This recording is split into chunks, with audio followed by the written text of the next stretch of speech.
Herkese merhabalar arkadaşlar. Kanalıma hoş geldiniz. Bugün çok merak edilen bir konuya değineceğiz.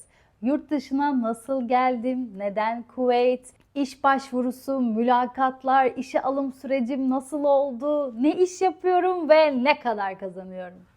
Eğer siz de yurt dışında çalışmayı planlıyorsanız veya bu süreci merak ediyorsanız bu video tam size göre. Haydi başlayalım.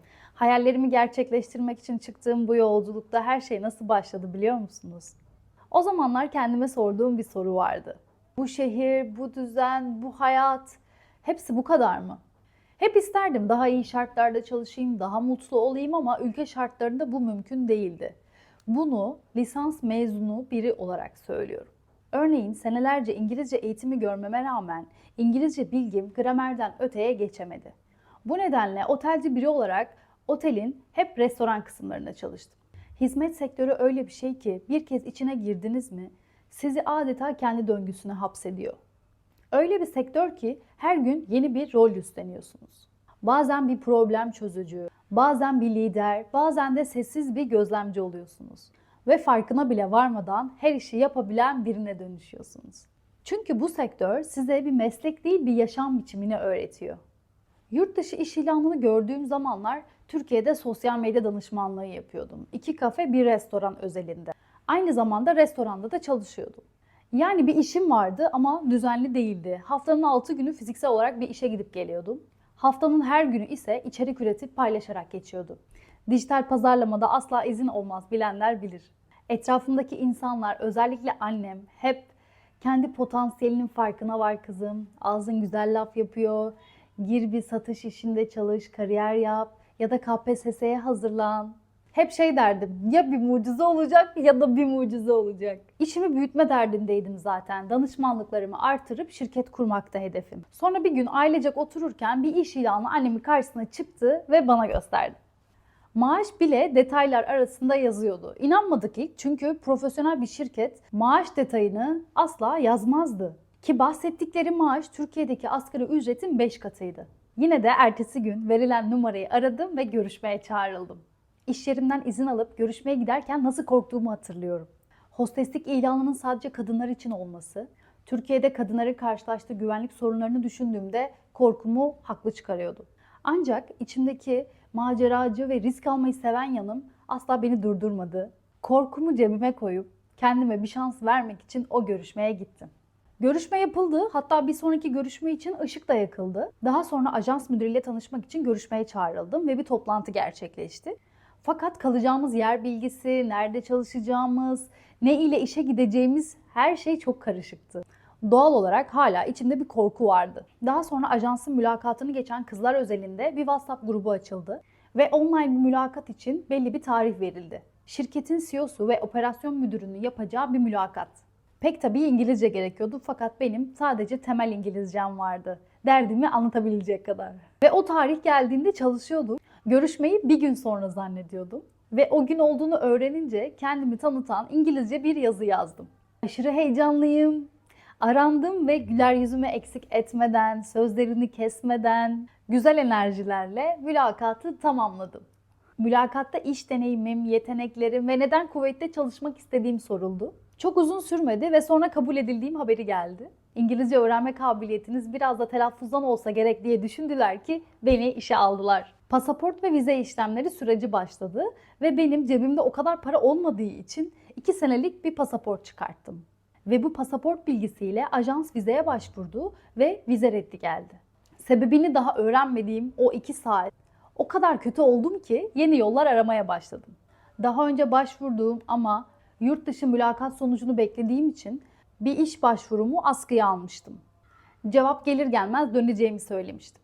Red gelince o firmaya döndüm ve benim vazgeçtiğimi düşünüp personel alımını durdurduklarını açıkladılar. Evde yalnız bir şekilde koltukta uzandığım ve o düşündüğüm an gözümün önünden gitmez. 2 saatin sonunda 2 yıllık pasaportum olduğu için red geldiğini öğrendim ve havalara uçtum.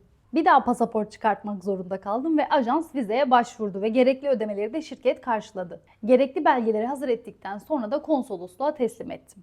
O süre zarfında çalıştığım restorandan ayrılıp üniversite zamanı çalıştığım organizasyon şirketleriyle çalışmaya devam ettim. Ve şirketin bir organizasyonda görev almam için şehir dışına çıktım. 120 kişilik bir ekiple Hatay ve Gaziantep turu yapacaktık. Antep'i gezdik. Hatay'a giderkenki o otobüs yolculuğunda aldım o vize çıktığı haberini.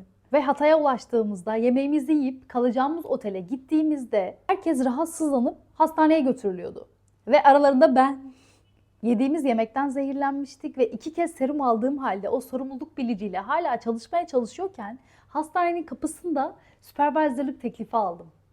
Süreç öyle bir süreç ki hayat bazen sizi oradan oraya savuruyor. Ve ne yapsanız yerinizi bulamıyorsunuz. Bir çıkış yolu arıyorsunuz.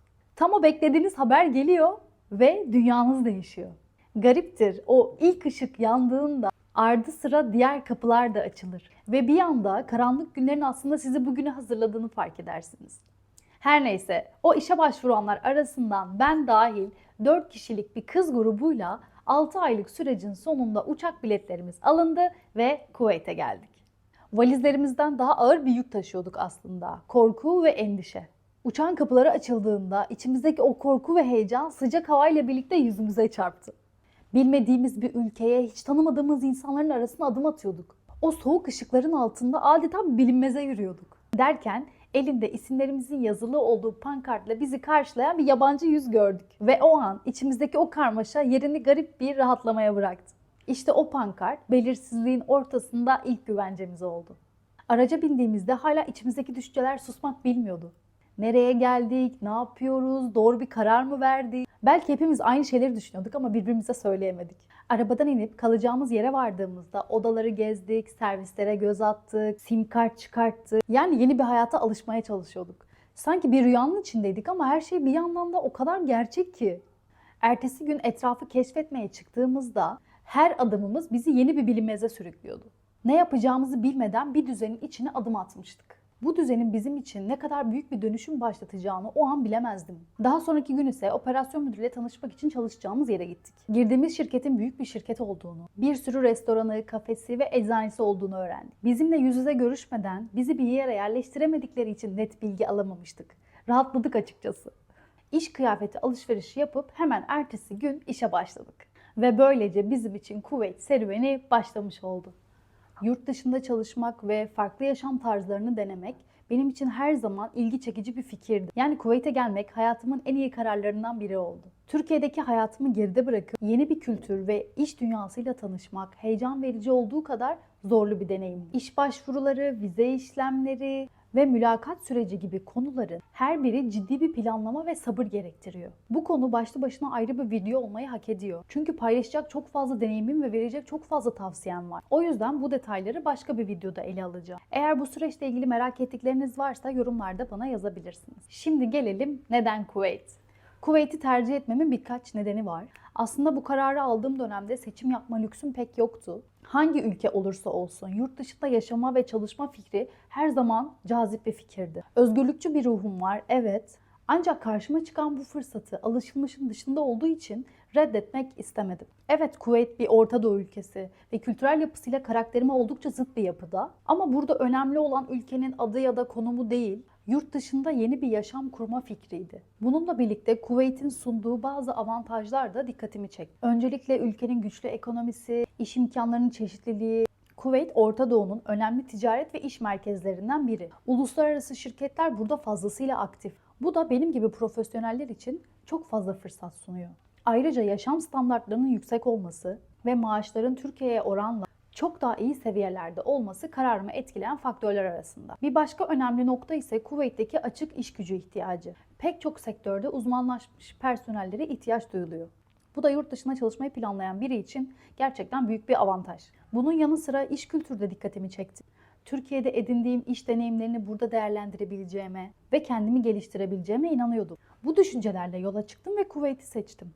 Ve hayatımı bu yeni coğrafyada sürdürmeye karar verdim. Ve bu kararın bana sunduğu fırsatları en iyi şekilde değerlendirmek için buradayım. Şimdi gelelim, ne kadar kazanıyorum?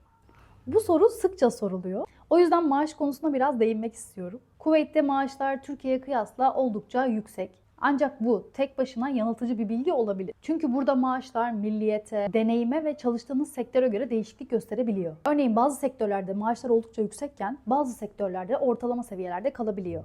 Benim deneyimime gelecek olursak bir restorana hosteslik başvurusuyla gelip Garson olmak istememle işler bir anda maddi olarak güzelleşti. Çünkü bahşiş denen olay burada çok fazla. Bu nedenle yaklaşık 1,5 sene burada garsonluk yaptım. Kendimi de çok yorduğumun farkındaydım ve karşılığını alamamamdan ötürü hostesliğe tekrardan başvurdum. İlkinde beni garson olarak çok beğendiklerini ve hostese ihtiyaçları olmadığını söyleyip beni reddettiler. 15 günün sonunda bir hostesin aramızdan ayrılmasıyla bana bir pozisyon açılmış oldu. Maaşım aynı kalacak şekilde son 1 yıldır şirketin başka bir restoranında hosteslik yapıyorum. O zamanlar maaşım Türkiye'deki asgari ücrete kıyasla kabul edilebilir düzeydeydi. Anlaştığım maaş 350 dinar ve Kuveyt'e ilk geldiğimde 1 dinar 56 TL'ydi. Yani Türkiye'deki asgari ücretin 5 katını kazanıyordum. Ancak zaman içinde döviz kurlarındaki değişim bütün dengeyi etkiledi. Şu anda 1 dinar 115 TL. Bu durum maaşımın Türkiye'nin asgari ücretine oranla sadece 2 katı yüksek olduğu anlamına geliyor. Maaşımla birlikte konaklama, elektrik, su faturaları ve ulaşım masrafları karşılanıyor. Ancak Kuveyt'te yaşam maliyetlerinde yüksek olduğunu unutmamak gerek. Restoran fiyatları ve diğer temel ihtiyaçlar Türkiye'ye kıyasla daha pahalı. Dolayısıyla maaşların yüksek görünmesi cazip bir tablo sunsa da yaşam maliyetleri bu tabloyu dengeliyor.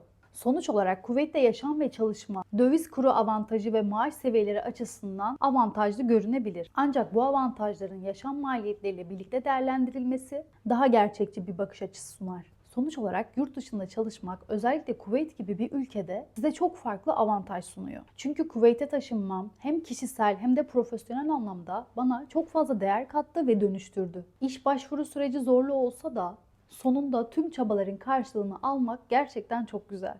Eğer siz de yurt dışında çalışmayı düşünüyorsanız doğru bir araştırma yaparak sabır ve güzel bir hazırlıkla her şeyin mümkün olabileceğini görürsünüz. Bu benim 3. videomdu.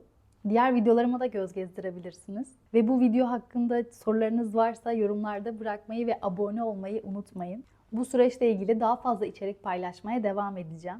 Bir sonraki videoda görüşmek üzere. Kendinize iyi bakın.